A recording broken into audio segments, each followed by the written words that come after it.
welcome to the Messianics Podcast, a podcast about all things Messianic Judaism.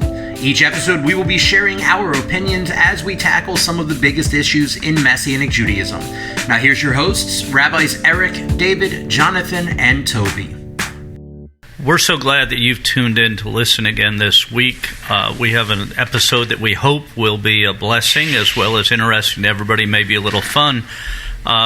We were talking the other day about secular influence on our walk, on our lives. In other words, movies, TV shows, and other things that God used, even though they were secular, and we're not necessarily endorsing these things by mentioning them, but so many times God uses things outside the sphere of the actual body of Messiah to touch the hearts of his people as they're searching for him.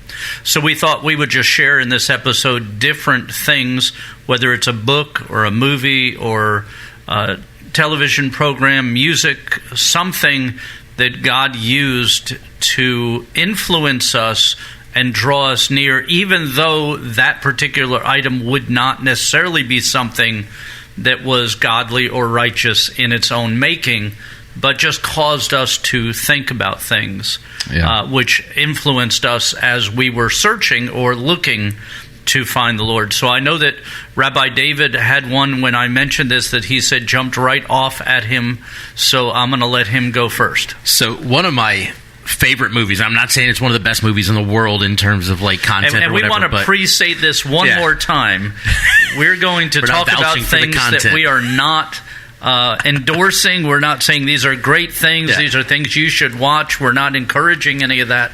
We're just sharing how in our life we can see how God used things outside of the ordinary or outside of the religious or outside of the righteous to affect our hearts and draw us toward his righteousness. Too bad we couldn't plug like a VidAngel discount on the on the underside of this podcast. As a setup for why that statement is necessary at the beginning, that we're not necessarily like suggesting you watch these, listen to these, whatever.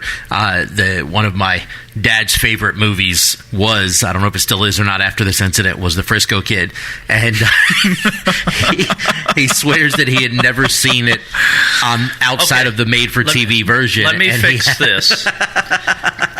For many years, from when I came to faith, which was in 1981, until long after my children were born, we did not have a television.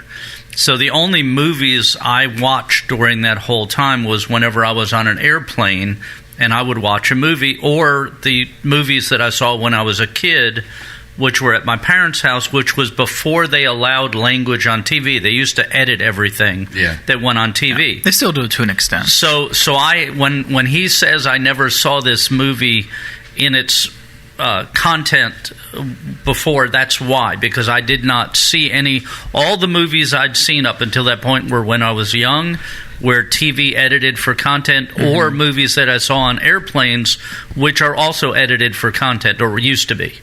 So he talked about how much he loved this movie. He had all the young people from the synagogue over once. This was, I don't know, like high school and early college age kids over to the synagogue once, and he was like, "Hey, let's watch this. One of my favorite movies. Let's watch this movie." And he pulls out, I don't even know, you had the DVD, or did you? No, streaming wasn't a thing yet. So the DVD. Okay, so he rented the DVD. He pops this thing in and starts playing it, thinking he's introducing these kids to this great movie that they've never seen, that's going to rock their world and make him which has a lot of Jewish themes. Yeah, but then out of nowhere, every third word is a F-bomb or this or that. I mean, it's just constant. He got like maybe 25, 30 seconds into it and was like, "Nope, we got to back it. I'm sorry, it was a mistake. It was a mistake." Oh, jeez. So we are not saying that the movie I remembered. We are not saying that we recommend you go search for any of these, but no, for me, in all honesty, one of my absolute favorite movies in terms of like this concept that we're talking about right now,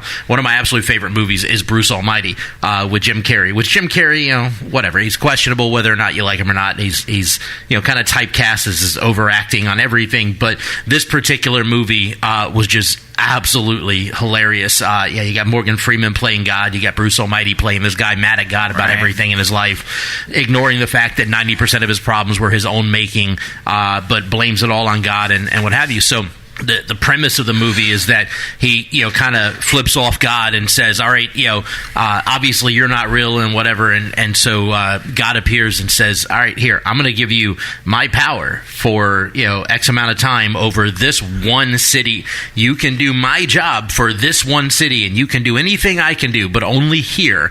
He said, but there's only 2 rules.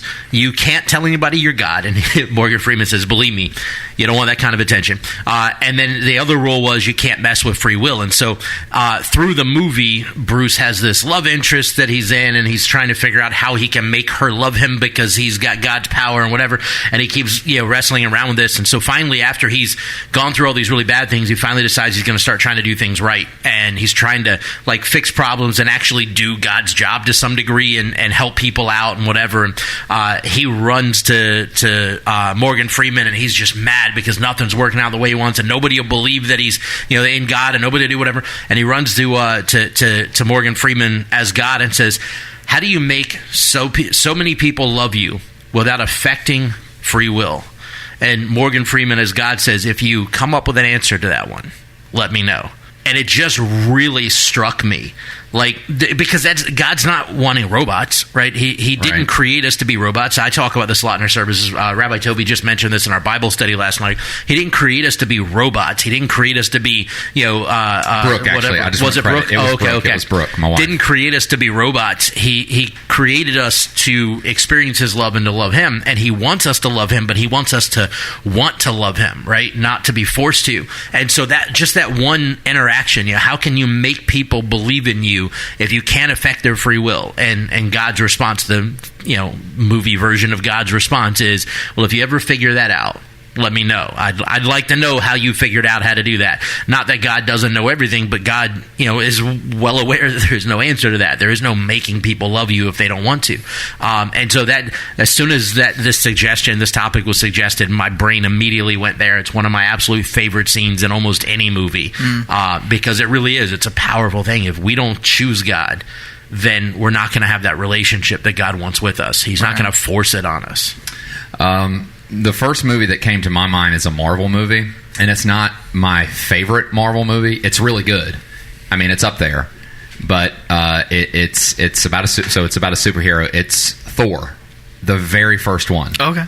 The very first Thor movie. Have you got? I mean, I know you've seen it, right? Yeah. Have you seen the Thor? Yeah. The first one's honestly probably my favorite out of the three. So there's 3 Thor movies. There's Thor, and then there's Ragnarok, and then there's Love and Thunder. I think Ragnarok's my favorite out of them. I think it's everybody's favorite is Ragnarok. I understand why. Yeah, Jeff Goldblum. Anyway, but the first movie, Thor, it's his origin story. Yeah. And when I watched that movie for the first time, which wasn't even at the theaters, I rented it, I'm pretty sure I cried because of the message of the entire movie. God spoke to me so powerfully. And just to tell you how God spoke to me through it. So at the beginning, Thor is the prince of Asgard. So his dad is the king. His dad is Odin, which is Anthony Hopkins. He is brash. He is arrogant. He thinks he is... it on a stick. He is it, man. And he carries his hammer, which only Thor can wield, because so only Thor can carry this hammer, Mjolnir. Yeah. No one else can carry it. It's only him. And the only person that can carry Mjolnir is someone that's worthy of the power of Thor. But he is brash and arrogant. Well, he causes a major problem at the beginning of the movie because of his arrogance. He ultimately starts a war that his dad has to come in and stop. Thor is ready to be king. He's ready to be the man in charge. What ends up happening is because of his arrogance, his father, Odin, banishes him from Asgard. And the first moment where I get emotional and get really moved is when he banishes Thor. He literally opens a portal and sends him away from Asgard. He takes his power and all that. He disciplines him. He goes, you're unworthy of this. You're unworthy of that. You're unworthy of these realms. You're unworthy of your friends. You're unworthy of your power. And he takes his hammer and he sends Thor to Earth with mortals, people, regular folks. But the first thing was, before the portal closes, he throws the hammer in to follow him, which is like an opportunity for repentance. I was like, that's what God does. He disciplines us, but there's always a way back. Yeah. And through his time in the movie, he's with mortals. Right. And he tries to lift his hammer. There's one part of the movie he gets to where his hammer is, and he tries to lift it, and he can't. And he's just broken over it. Right. And he's hanging around with humans. He's learning, essentially, humility. He doesn't get his power back as Thor. This is a spoiler, but so how does he become Thor again? Because we know he does. It's when he's willing to die for Earth. Because the bad guy who, I'm not going to get into all it, but the bad guy is obviously trying to attack Earth. It's when he stands in front of the bad guy and says, take me instead. Don't hurt them. And he's willing to die to himself. Right. And then here comes the hammer. And man, he comes out and he's fully Thor again. And then now the very end of the movie, he says his dad, he's Thor, he's won, he's learned humility, he's who he's meant to be through dying to himself, through being willing to die and sacrifice. Right. That's how he gets his power. And at the very end of the movie, his dad says, you'll be a great king one day. And he turns to his dad and says, there'll never be a greater king than you. And I'm like, man, isn't that how it's supposed to be with the Lord? Right. We don't receive power from God until we're willing to give ourselves up. Right. For everything. Just give everything up for him. And even when all is said and done, we still understand there's no the man in charge, there's no greater king than the Lord himself. Right. There's still that submission and humility. Right. And I just that movie, I get that message every time I watch it. So yeah. That's Yeah, so I was thinking about the Frisco Kid. No, I was not thinking about the Frisco Kid. Although, if you can watch it on like VidAngel or television or VidAngel, it's an excellent movie and shares some real Judaic themes that are Robin Hood Men in Tights. No, not talking about Also Robin Hood Men in Tights, which I've never seen. We're men. But I was thinking about Fiddler on the Roof. Okay. And the reason I was thinking about it was because Fiddler on the Roof shares the message of the Jewish people in a way that I think no other movie has. And that is that they've been downtrodden, they've been pushed into shtetls, they've been all that, but they still held on to their peoplehood. And there's the scene in the movie where Tevye's talking about traditions and, I don't, and he says, I don't even know why we do these. We just, but with the talit, the katan, the katan. How did we get this tradition? I'll tell you. I don't know.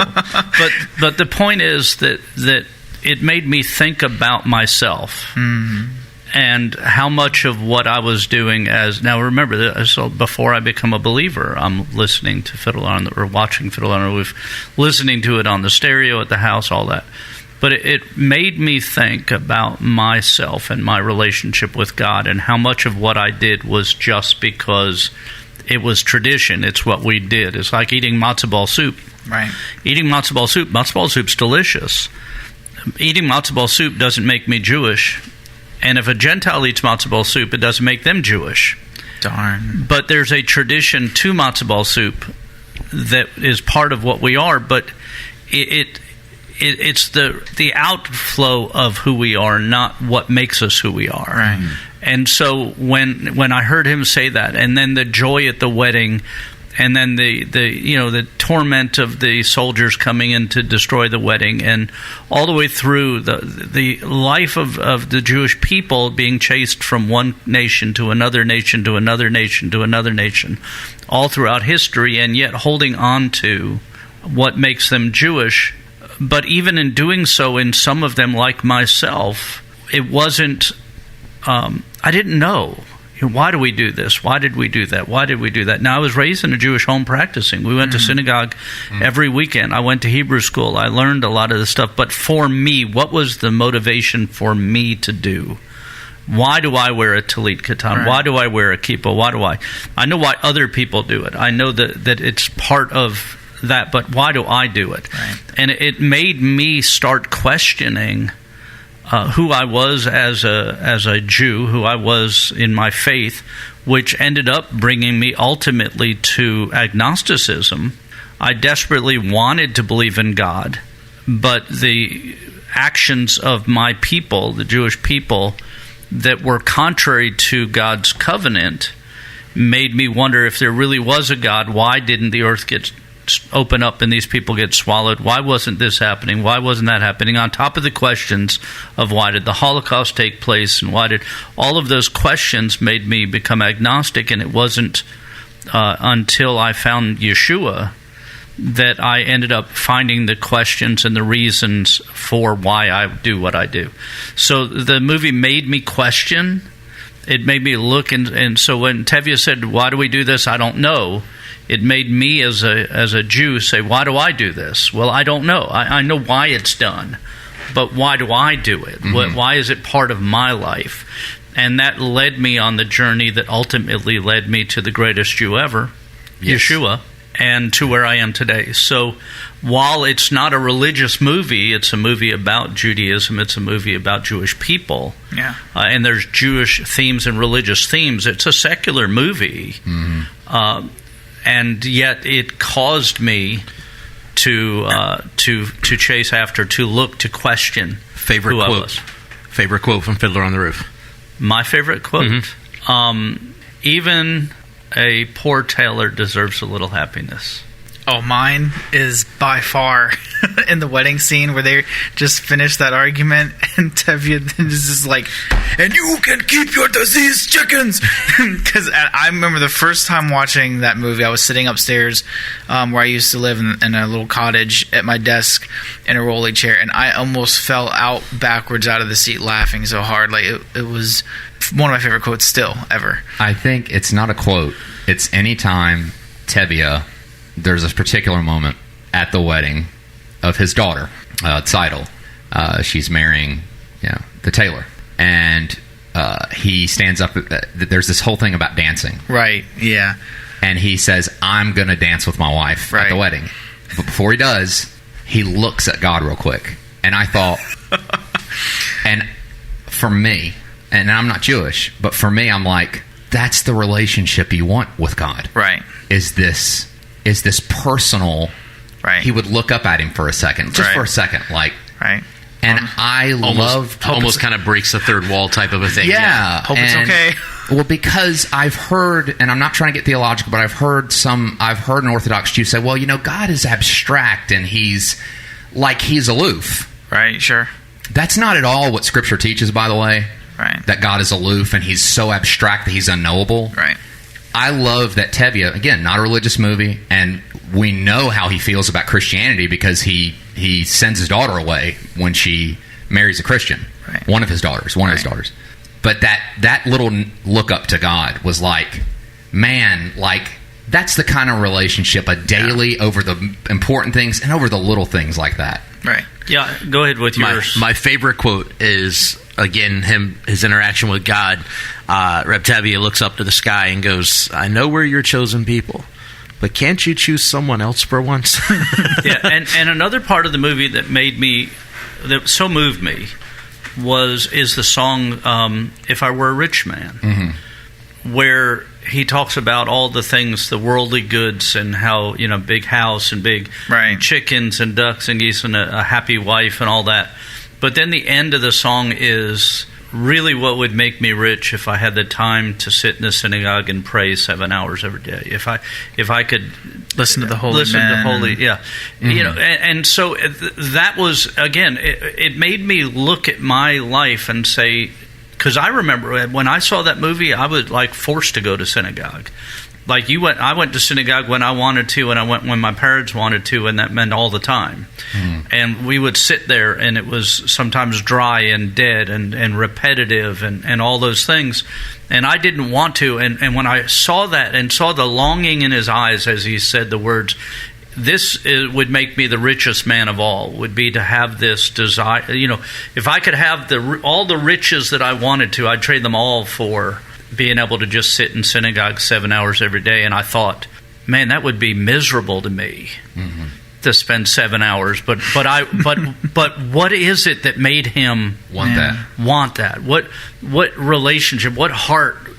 What did he have that I don't have? Yeah.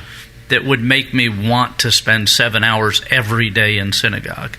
So it's a powerful movie, and it really changed my life. It really affected me I don't think I'd be where I am today if it wasn't for that movie.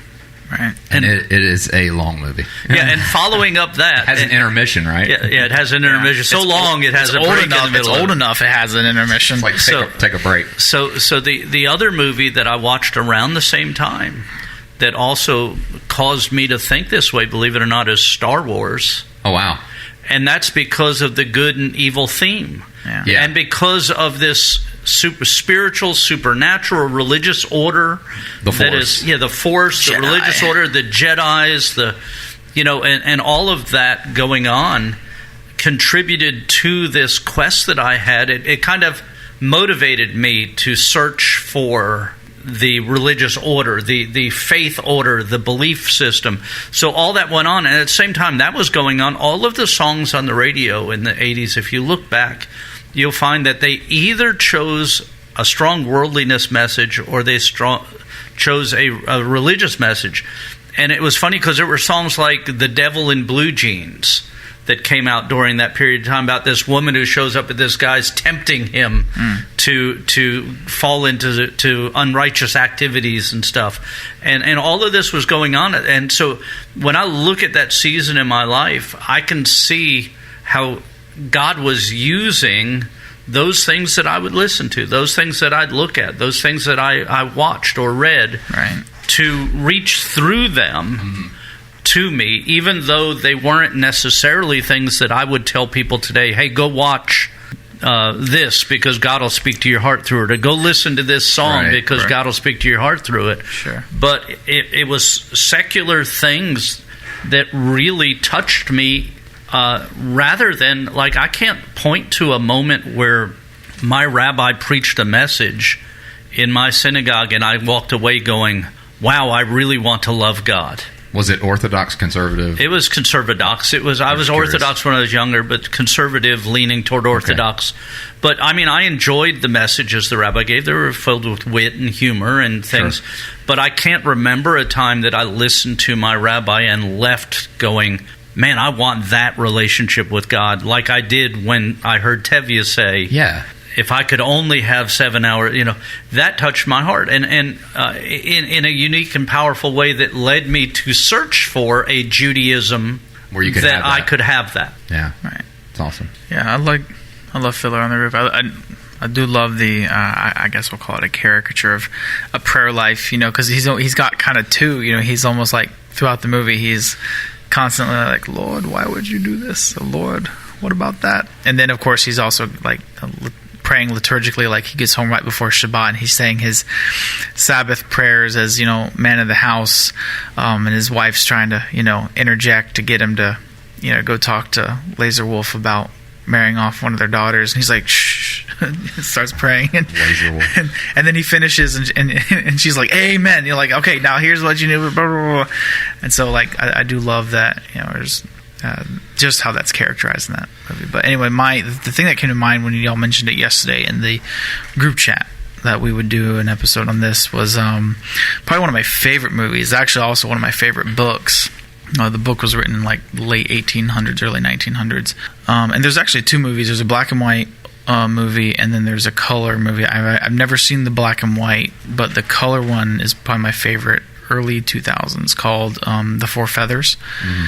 And it's the premise of the movie is there's a bunch of guys who are all in the British Army together, and they get orders to go to the Sudan. And so they're going to go and fight for the Queen, protect the realms of the British Empire. And one of them backs out and leaves the army. He's like, I don't. So his friends all send him in the mail. They all send him these white feathers. White feathers of cowardice, and so he spends the rest of the movie like redeeming himself. Like he actually travels to the Sudan, like by himself, not with the army, and actually like rescues his friend, several friends, after this ambush and things, and kind of by the end of the movie, all's forgiven. He marries the girl, yada yada, all that jazz.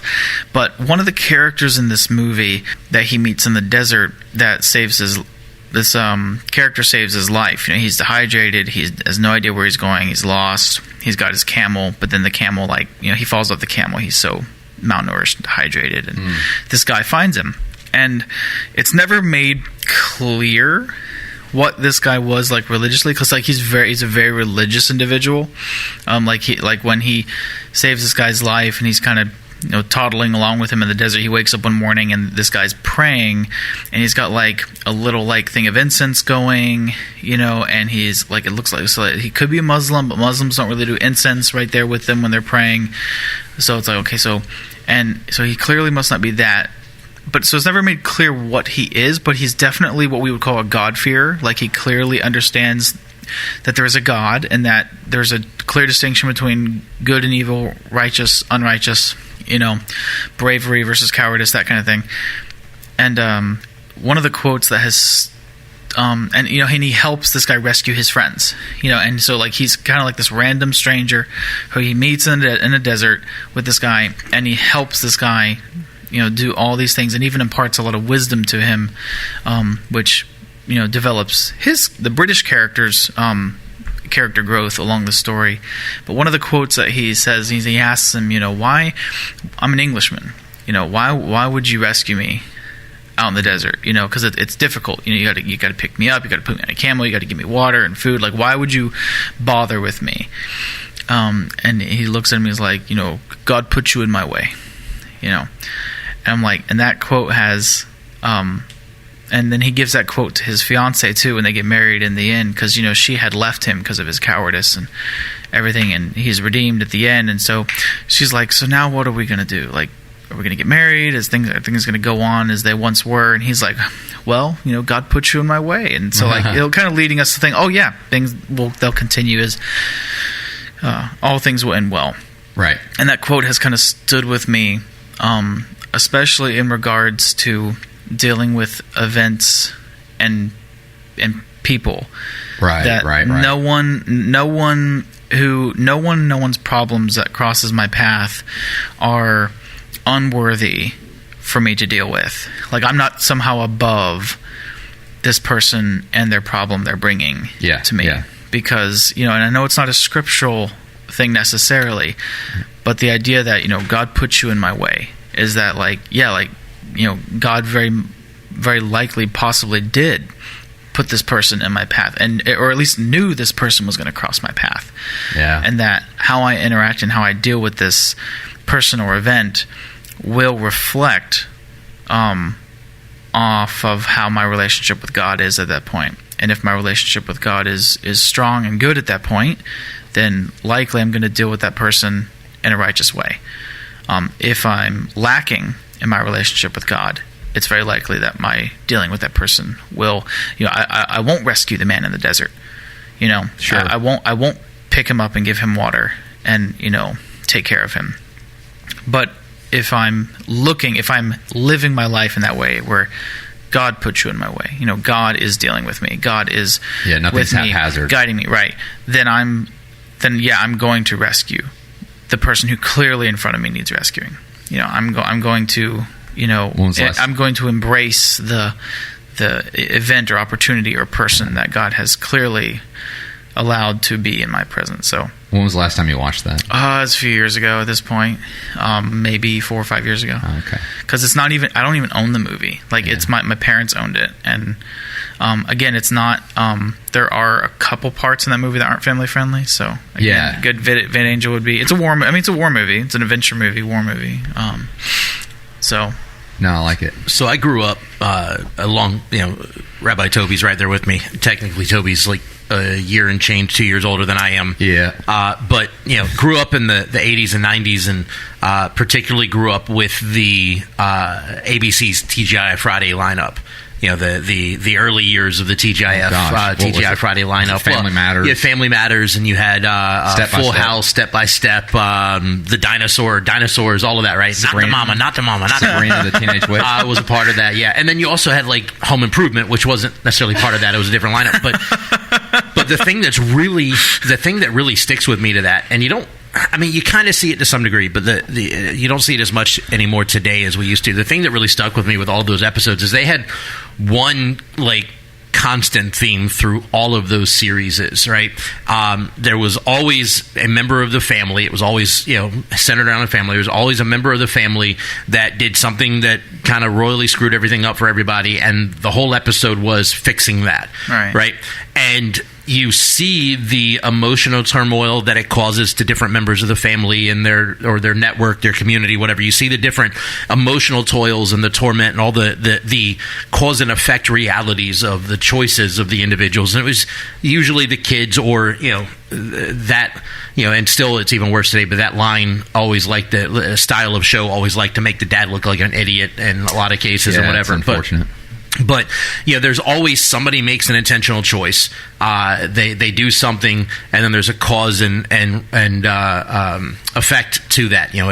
They do something, it causes a problem. That problem affects other people. But the thing that always stuck to me with all of those style shows, the early sitcoms and all, or not early sitcoms, but the sitcoms from the 90s and 80s and 90s, is that they always had a resolve. Either it was by the end of that half-hour episode, or it would be a two-part, and by the end of the second, by the end of the second, there would be a resolve. But that resolve was always focused on one key factor, which I think is the core to everything that we believe as believers in Yeshua. That resolve was always on redemption and restoration. Yeah, right. There was always redemption and restoration. The problem was solved. It was fixed. There was forgiveness that was sought. There was forgiveness that was given, and then there was always a restoration. So it always ended with the family still loving each other, with the family still there for each other, with somebody's arms around somebody's neck. Somebody was crying, and now they're all laughing together at the end of the episode.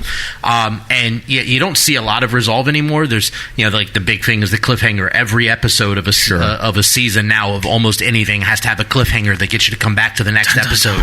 And then at the end of the end of the series, there's not a resolve anymore. There's a cliffhanger for the next season, and what have you.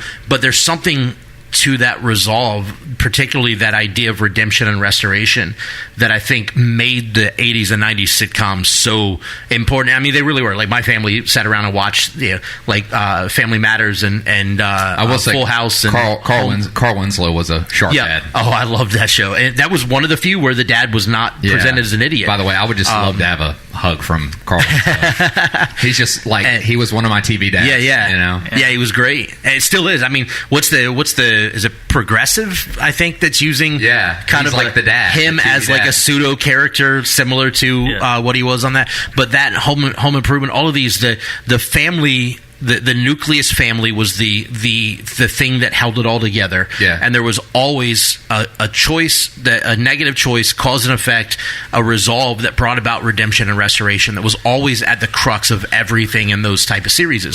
And I think it speaks a lot. Like it was important to me. It still is. It speaks a lot to me.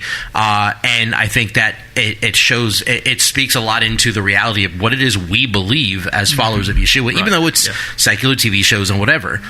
Yeah, a movie that really influenced me when I was young was this movie called Cheaper by the Dozen, and not the one with Steve Martin that was later produced. The one with Steve Martin is trash. Yeah, but the early one, 100% trash. But the early one, and so it says. Tell us what you really think. There's this guy and his wife, and he's got 12 kids, and he's a time management specialist. So he goes into businesses and helps them to reorganize how they do things so that they can use their time in the best way. Sounds like something your dad would have been good at. Yeah, really good at. Efficiency, He's an efficiency expert. But anyhow, there's a scene in the movie where his daughters, he's very conservative, and his daughters dress conservatively, have uncut hair, long hair as was the style then, but things were changing and the girls were bobbing their hair. They were cutting their hair short, and they were wearing revealing swimsuits and stuff. So for then what he was considering revealing was like, we would be like, oh wow, they must be Muslim, or something.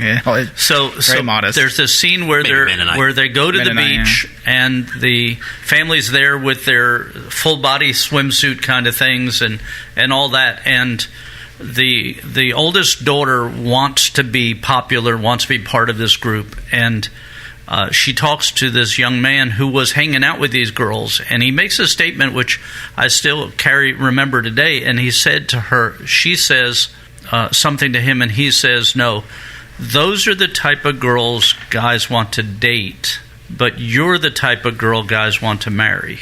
And it was such a significant statement of, look, they're girls who don't respect themselves, don't respect their who they are, that become whatever they think they need to in order to get a date, to be with a guy or whatever. Guys will mess with them, guys will use them, but girls that guys want to marry are girls who have a respect for themselves, respect for who they are, don't bend to the whim of popularity and all that. That the respect, it wasn't a matter of, because this girl was every bit as pretty, every bit as smart, every bit as any of the other girls that were around her. It wasn't a matter of those things, but it was really a matter of you respect who you are. You aren't bowing to the whim of popular culture, changing with every style that comes along, doing all that. You're the type of girl that guys want to marry. And those other girls that'll do anything to be with anybody, that's the one that guys just want to hang out with. They want to be with for a short time, but there's no commitment going to be involved in that. Did anybody? I mean, you guys have probably seen Dead Poets Society. Oh yeah, great movie. That's a great movie. I think that's a good movie about discipleship. Mm-hmm. And if you've not seen it, it's this private school, really upper echelon private school. And Robin Williams comes in to teach poetry, literature type, and he's so different. First thing he has the students do is like rip the intro out of the poetry book,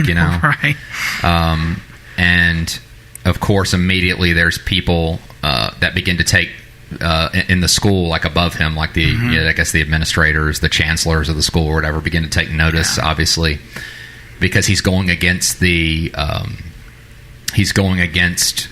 what had always been done. Right.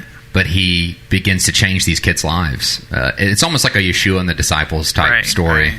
I love the scene where he, Ethan Hawke's character, who's like one of the main characters, he's struggling with his creativity. So remember, he puts his hand over his eyes, just makes him like kind of just letting it flow out, the poetry, and it's like incredible. I'll never forget, he gets done with that and he points at him and says, remember this. Like, remember this moment, Right. It was like his salvation moment, Again, I'm just putting religious terms to that. And of course, again, spoiler alert, he ends up getting banished from the school. Right. Because some stuff happens. Nothing that he did, but he ends up, and of course, as he's being let out of the school, the kid, his closest students, the ones he really impacted, stood up on the desks, and said, my captain. Yeah, and he's like, thank you, boys, thank you. Which tells me, yes, he's gone. Right. But he's not really gone, because those kids, those boys, are going to do what he did. Mm-hmm. And it's like, that's what Yeshua did. Like, he's like, I have to go, but, ultimately I left myself behind in you. And I just love that story. It's hard to watch because it's as good as it is. There's a lot of really heart-wrenching stuff in it. That's really tragic. But it just, for me, it speaks to me about discipleship and kind of what Yeshua did. He came in for a brief time, and he turned these guys' world upside down, and then he left. Right. And but he didn't really leave, because those guys kept doing his work, and that's why we're here. It's beautiful story there. Remember School Ties? No, yes. I didn't see that. Oh, if you Brendan Fraser. It's the first movie I watched with Brendan Fraser where I actually said, wow, he can act. Yeah, if you haven't seen it, it's from early 90s, like maybe 92 or something like that. If you haven't seen it, you got to watch it. So Brendan Fraser is this Jewish kid. He's good at football, gets a scholarship to go to this private school, but everybody in the school is they're all, high and wealthy, whatever, but they're all anti-Semitic. Oh, right. Or not necessarily all of them, but enough of them that it's like the predominant theme that he keeps facing. And so he's got to make the choice on, nobody knows he's Jewish. He's got to make the choice on how he's going to live his life. In particular, it's surrounded about whether or not he's going to do something. Was it Rosh Hashanah or Yom Kippur? I think it's Yom Kippur. Whether or not he's going to do something on Yom Kippur or not. And but it's such a good movie.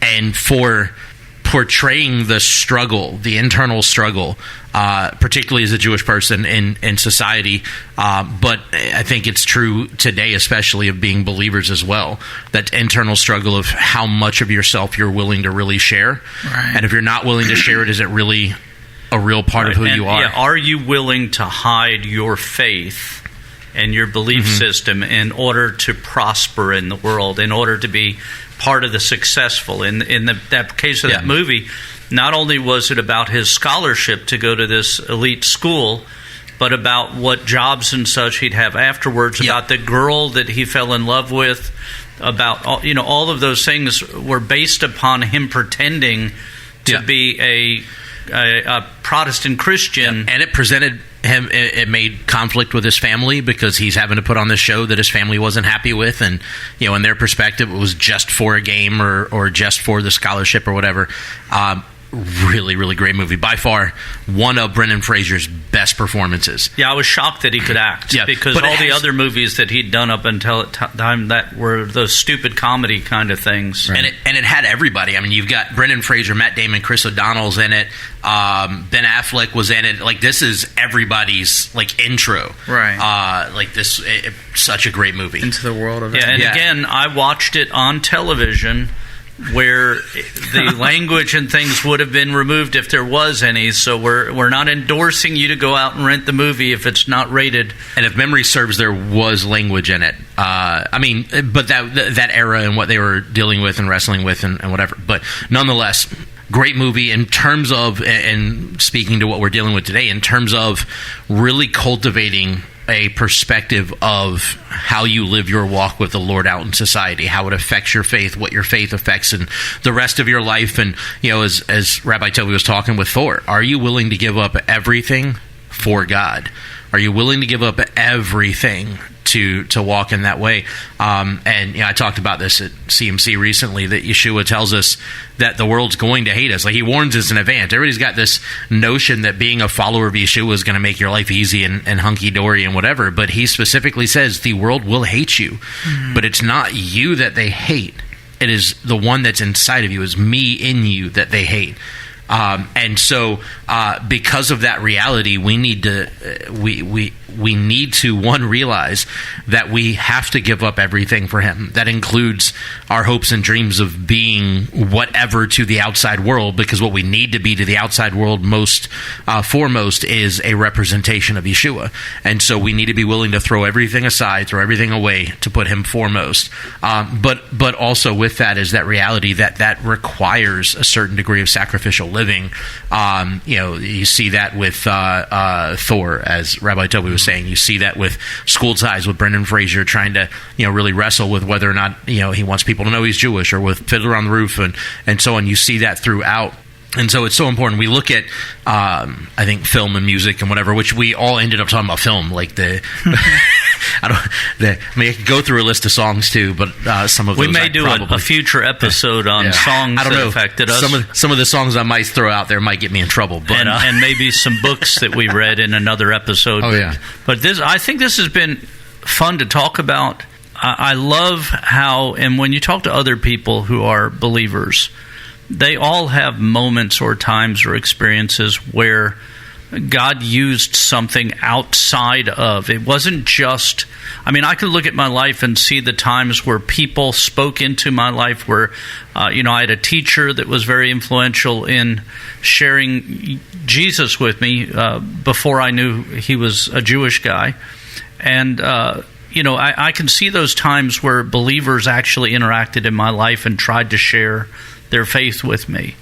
But I can also see times where different, even as we talk about secular movies, music, books, things like that, that God used those experiences to reach beyond. I don't think the people that wrote Fiddler on the Roof said, hey, we're going to make this movie so that Eric Tokajer will see it and long after and search after the Messiah.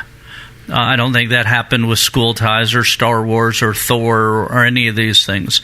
But I know that God can use different things to touch our hearts.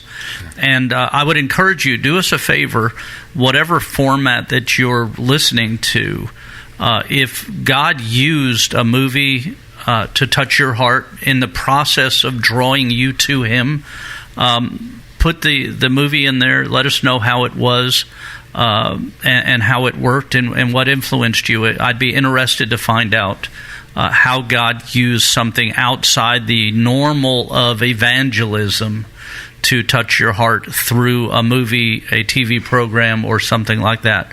And again, in the future, we'll probably do an episode on music that affected us. Right. We'll probably have to leave Rabbi David out of that conversation.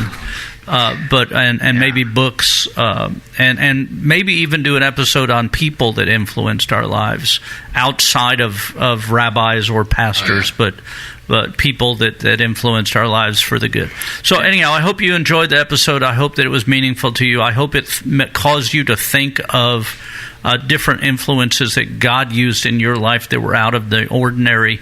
And I hope you'll tune in to our next episode. I was going to say like and subscribe wherever you're watching, listening. Thank you for listening to the Messy Antics podcast. Make sure to subscribe so you can be notified every time we drop a new episode. And be sure to follow and interact with us on social media at Messy Antics Podcast.